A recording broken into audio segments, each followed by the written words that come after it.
ओम नमः शिवाय। श्री शिवाय नमस्तुभ्यम। शिव महापुराण का हम 18वां अध्याय देख चुके हैं। अब 19वां अध्याय देख रहे हैं, गुण निधि को कुबेर पद की प्राप्ति। नारद जी ने प्रश्न किया, हे ब्रह्मा जी, अब आप मुझे यह बताइए कि गुण निधि जैसे महापापी मनुष्य को भगवान शिव द्वारा कुबेर पद क्यों और कैसे प्रदान किया गया। हे प्रभु, कृपा कर इस कथा को भी बताइए। ब्रह्मा जी बोले, नारद, शिवलोक में सारे दिव्य भोगों का उपभोग तथा उमा महेश्वर का सेवन कर वह अगले जन्म में कलिंग के राजा अरिंदम का पुत्र हुआ। उसका नाम दम था। बालक दम की भगवान शंकर में असीम भक्ति थी। वह सदैव शिवजी की सेवा में लगा रहता था। वह अन्य बालकों के साथ मिलकर शिव भजन करता।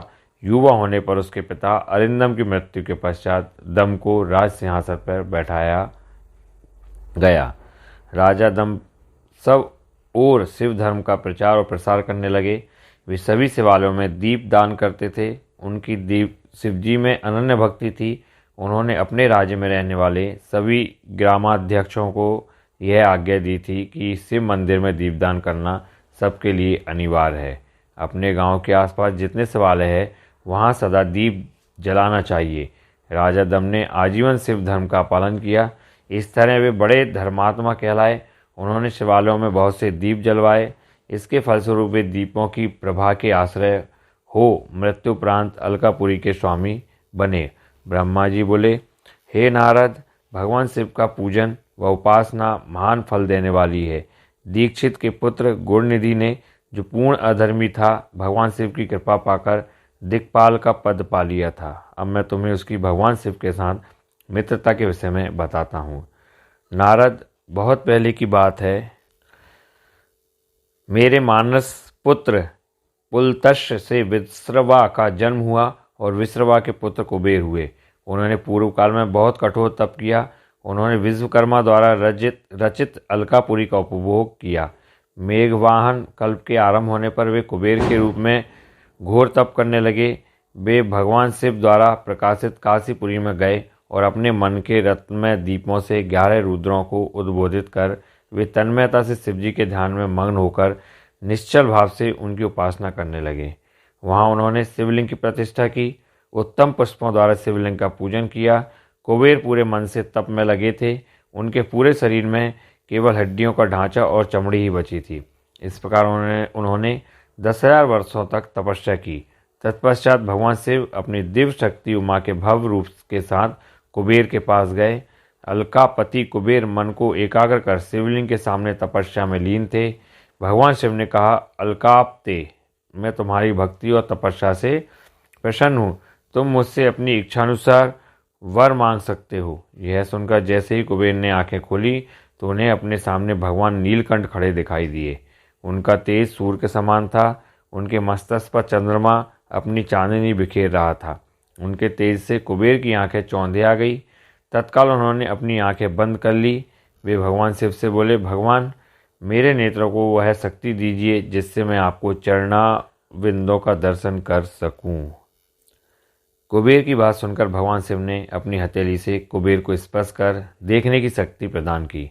दिव्य दृष्टि प्राप्त होने पर वे आंखें फाड़ फाड़ कर देवी उमा की ओर देखने लगे।